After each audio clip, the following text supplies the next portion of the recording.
upside down. The world turned upside down, down, down.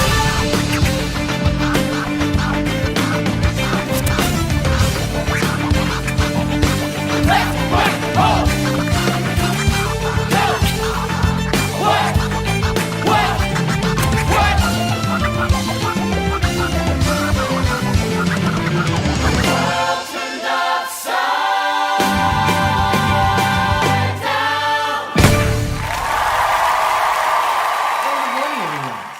Here, and I've got another community chat with you, and today I'm talking with our band member Mark Purvis. So good morning, Mark.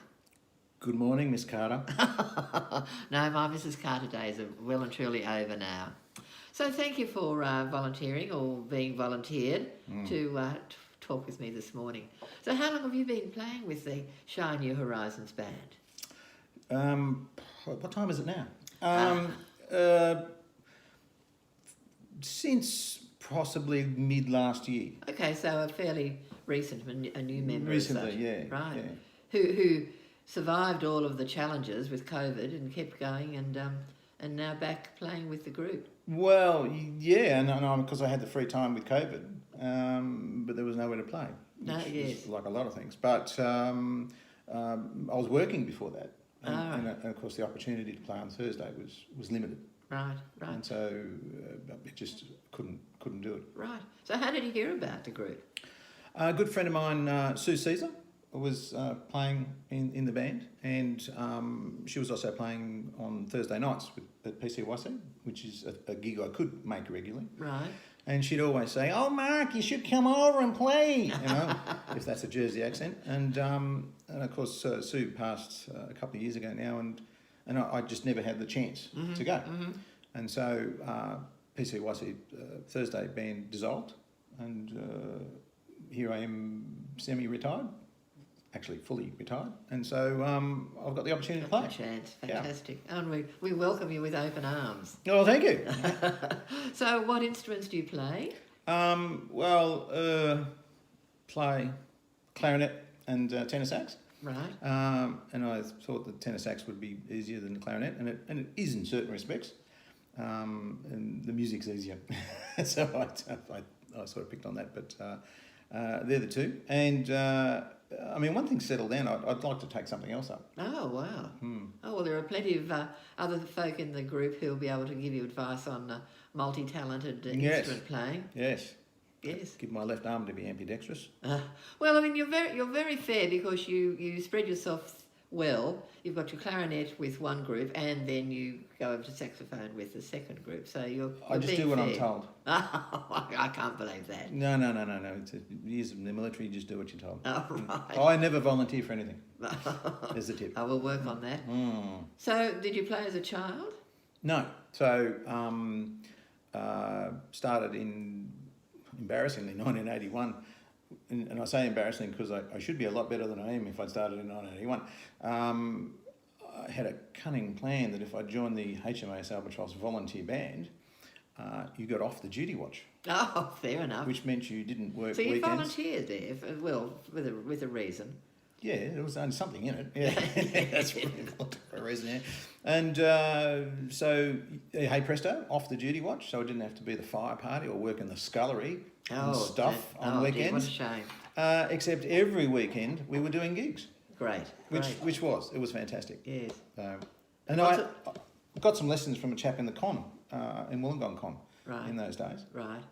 But it was only about 12 months, and I was learning to fly, and then I changed to the Air Force in '85, and that's where the chain was broken. Right. And I didn't pick it up again until probably 7 or 8 years ago. Oh, right. So there's a bit of a gap in there. A bit of a gap. Right. Very kind. Oh, well. So, now that you're semi-retired, it gives you, there's no excuse. None at all. Yes. So what does music mean to you? It's a challenge. And also, well, I guess fulfillment if you can do something, you know. So if you practice and you can play it in practice that's one thing. But then really to sit in amongst like-minded people is the fantastic thing. And of course, bands sound quite different sitting in the middle of them as they do sitting out the front or the back. And so I really enjoy that and enjoy people who, most people are better than I am, but on occasion I can help other people as well. And so if that ever comes up, that's rewarding as well. Fantastic. Oh no, it's a powerful, emotive thing, isn't it? Music. It takes you to all sorts of places. It does. Yeah. Exactly. And what's your favourite kind of music? Not one favourite, I guess. Probably draw the line at hip hop. Right. Although loved Hamilton, but I think that was hip hop light, really. Right. And could stand a little bit of heavy rock and roll, but I mean, there's still some fantastic stuff around. But and if I said, good band music, and of course there has to be stuff like written for ours. good. It's good music for bands, not good band music. Oh, right. Yes. So I don't know. I can't really pick one thing. Well, you mentioned Hamilton. You obviously see musical theatre. Lots of, yes. And of course, I guess you can show the Wall of Fame later on in a still. And we really love musicals. And you support the local musical societies too, which is fantastic. Well, I mean, a dream. I had a dream, and it was to get to a high enough standard to be able to play in amateur musicals in the orchestra. Right. But that really is, I mean, looking at how good these people are that volunteer for it, they're pretty good. And it's a huge commitment too. Well, it is. You could, if you're working 9 to 5, you can do it. It's a big ask though, and of course, there's a window in your life when the kids are little and demanding and horrible, and then they go to school and you've got a bit of time, but then you've got to earn money and you run out of time. The balancing act. It is a balancing act. So I'd still like to get to a much higher standard and be able to do that. But that was one thing that I would have liked to have done. Oh, I'm sure you'd be welcomed. No, the local groups, they have, especially Miranda, I've seen a couple of their shows, and they have quite a impressive group there. The problem is they're really good. So, what's your favourite musical experience with the band? With this band? Well, it's been limited. I haven't done much really. We did a couple of gigs at the nursing home down in Port Hampton. Oh, right, yes. And somewhere else. But so I mean, really, seeing progress is probably the best thing. And in fact, the way that Jenny and Joe have handled the disruption of COVID, and particularly with the splitting the groups up, is really quite good. I think that's clever, yeah. And because, particularly in one of the groups I'm in, these people are really being stretched, which is fantastic. And so that's watching people grow and see myself grow if I can musically. And the problem is you slug away at something and you really don't see changes, because the changes are really incremental and small, yes, Just getting that one interval going. Well, yeah, and you think, I'm not getting anywhere. But if you then got to reflect and think, oh, hang on, I was playing something much simpler earlier, Yes. And when I started, I hurt myself putting the instrument together. I don't hurt myself anymore. So onwards and upwards, moving forward. Yes, getting that read in correctly. Yes, that's the greatest challenge. Read. And what about favourite experiences outside the band, musical experiences? Favourite show or a favourite group or a band or a rocker?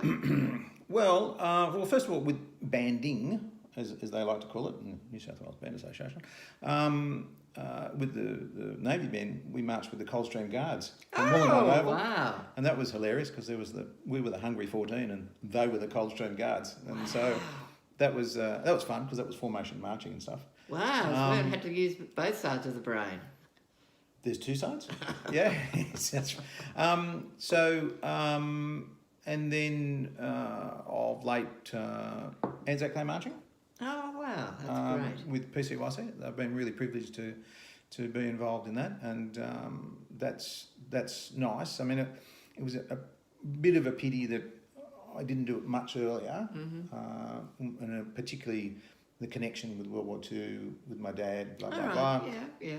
But, and, you know, it's still a service that has to be done, and that's why I enjoy doing that. Also, I did a nationals, and was, you know, privileged enough to sit with them, not really contributing much, but with the PCYC band and doing a nationals competition in Hobart some years ago, 10 years ago. Oh, you've had some very high-profile performances then. Fabulous. I was in attendance. Right. And did you play clarinet with all of Yep. these Yep. appearances? Right. Fabulous. Oh, great. And meeting it with some new people too. Lovely. So, do you have a favourite piece of music or a favourite performer? Oh, not particularly. I mean, we talked earlier about some musicals and Sondheim and Bernstein and those classics. And the more you learn about how good they were in the 40s and 50s and 60s, you think, wow, these people were really special. And they were so young then too. But no, not one particular, you know. I mean, a very broad range of likes. Whatever's playing, whatever. Yeah, right. kind of. Yeah. And when I was studying, I used to listen to, and probably why I didn't do so well, was listen to ABC Classics 2 yes, online streaming. Yep. And of course, it was almost the Percy Granger radio station, and so it is almost one of my favourites. But it was such a variety of stuff, and you could actually see what it was playing, you know, and so that was quite good, just a muzak. Yes. Well, I mean, radio was really all we had back in the day, wasn't it? And then we had cassettes, and then I'm really showing my age, and then CDs, and You missed 8 tracks. Oh, an 8-track. What's an 8-track? 8 tracks. Oh, an 8-tracker. Yeah, Yes. yeah.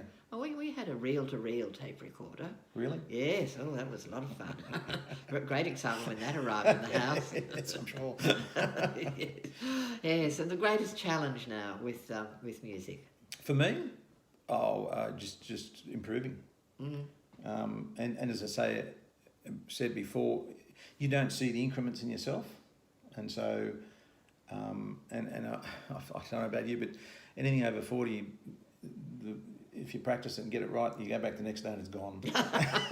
So you've got to find something to retrieve it, you know. And so it's just plugging away, because as I said, started at 21. I don't have the muscle memory, which is in your brain, not in your muscles. I just don't have that, and I really regret that. And that's why I dragged both my kids to trumpet lessons. Oh, and so, right. And they were both grade 5 trumpet players. And then, of course, they stuck with it a fair while through school and after school. Right. And it's hard as a teenager growing up to be playing an instrument. No, that's you can be labelled just like an old person can be labelled. Yes. So, but even if they stop, they've still got it to come back. They've got that there, yeah. You know, and the real shame about kids going through high school playing to really good levels is they just fall off the conveyor belt and they don't play again. Right. And so community banding like the Shire band Monday nights is fantastic, It's a good because catchment for them. it is. And Yeah. if you can get them rusted onto that sort of thing, you've got them for life. Yeah. So surprisingly, we don't have, I don't think, a huge number of community bands in this area where we should have. But it's like everything, you're competing for time. And when the kids are young, you're really competing with the parents. Yeah. Well, the parents have got to drive them. Yeah, you've got all of those sport activities that are scattered throughout the Shire with all the travel, and it's just one step too far, which is a shame, because it's the arts, and the arts is always that thing that suffers. It doesn't matter what age you are, it's the thing that suffers in a person's education. Yep. You know, because when you say you do a bit of painting, oh, you're an artist, you know, such a surprise. You know, you think, oh, really, it's not that amazing. Yeah. And the benefits from music. Well, I guess it's really like doing anything that requires concentration, cognitive skills, is that your brain doesn't turn into a prune. And so it's, I don't know, if I hadn't played, I'd be more of a prune. I can't see that ever happening, Mark. I don't think that's fair. But so there's the skills of your own mind, and then using those skills to a good purpose and sort of play-outs has got to be the thing, because for people to see live music, really they don't see that much. If they pay $120 and go to a show, they'll see the best live music. But they should see lots of live music played by ordinary people, and that's what you do it for, you know. It's that process, isn't it, from picking up the instrument in the book and you've never played before to actually perform it. Yep. It's an investment of time and energy and emotion. So Oh yeah, and a lot of times you're pushing people out there with a stick. And you can do this, and that's great. Yes, That's great. yes. And It's- it it's brings people out, and people would never have had the opportunity to do anything like that in their working life. Yes. It's that lovely phrase, the comfort zone. That's it. The doors are wide open. Yeah. That's from 10 till 70. Yes. What's wrong with 70? You have to push that up to 80 now. 10 to So, do you have other interests other than music?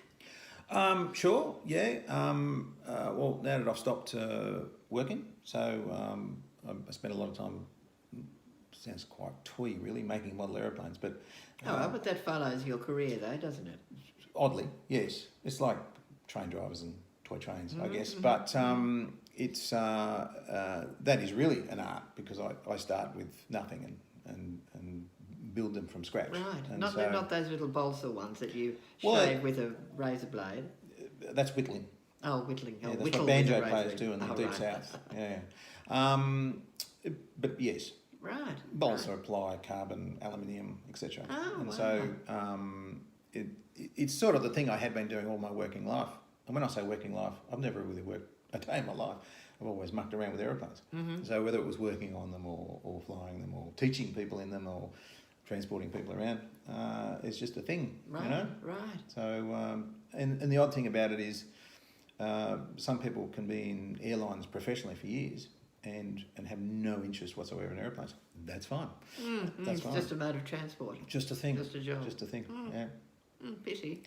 We'll have to have a look at some of your little planes. Sure or can. Maybe you can take a photo of them and send them on to Jenny. It'd Sure. be nice to see those. Mm. The number of fingers, my brother and I used to do the whittling ones, get those packs. And the number of band-aids you'd end up after doing the project by the time you got to put the transfers on and stick the wheels on at Yeah, the bottom. yeah. So, Yeah. a lot of fun. Yes. Yeah, nice.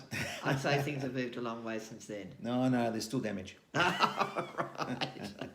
The damage is far more sophisticated now. Right. Or with drills and saws. Oh, yeah. And big engines. Oh, Exactly. okay. So how have you been spending your time during the COVID lockdown?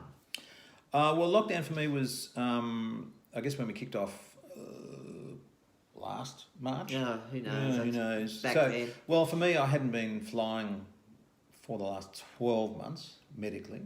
And so we also were stood down spasmodically. Right. And so stood down is you're still a valued employee, but we're not paying you anything. Oh, fair enough. And so, fortunately, the coal man was giving us $750 a week to keep us afloat. We were okay, but I mean, that was really important that Right. people got paid.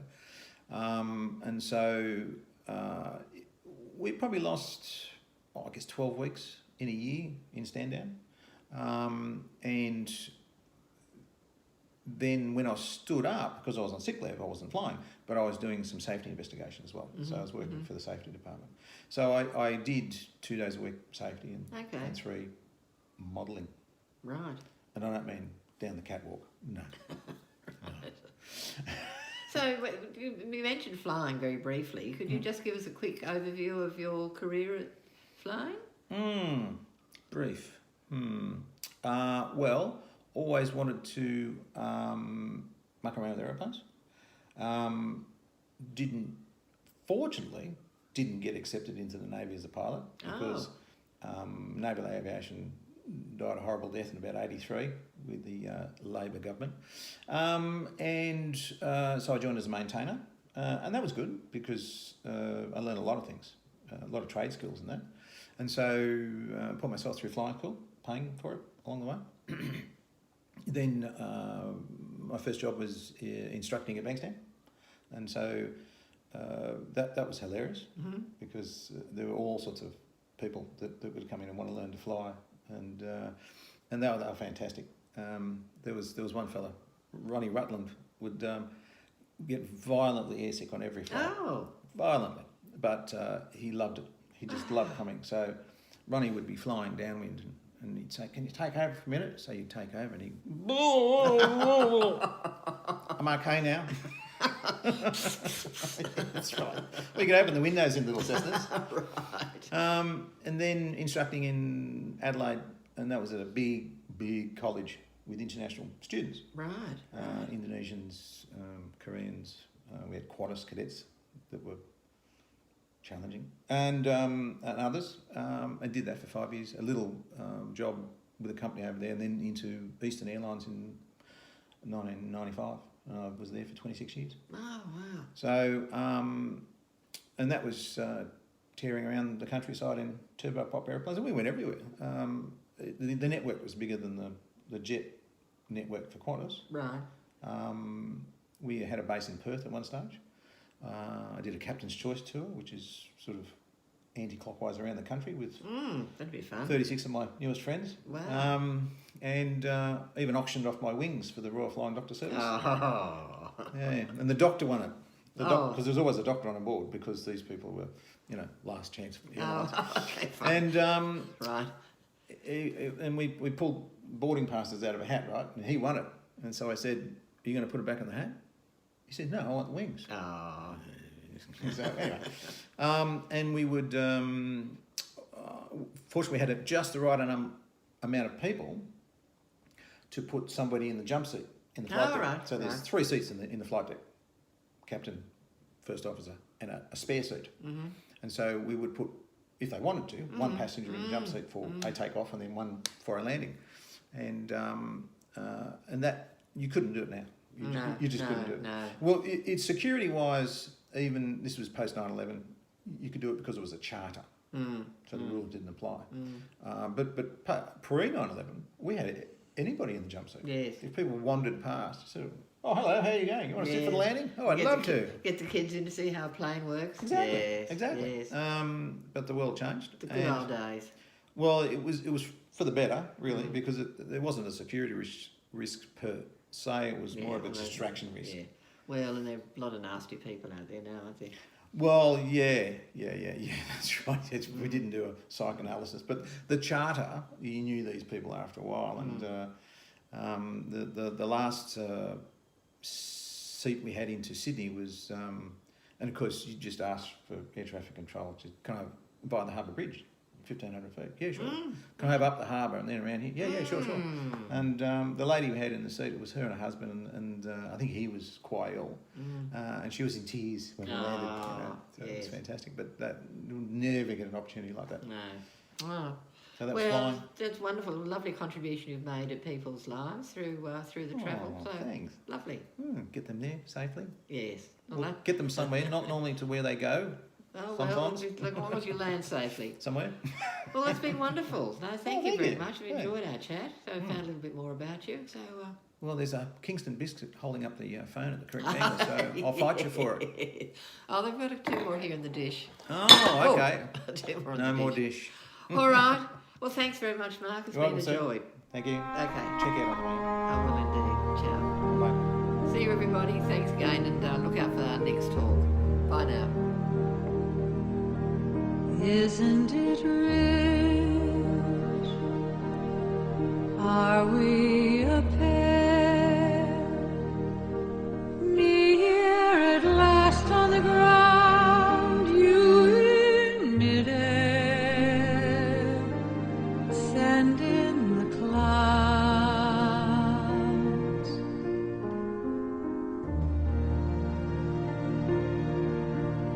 Isn't it bliss?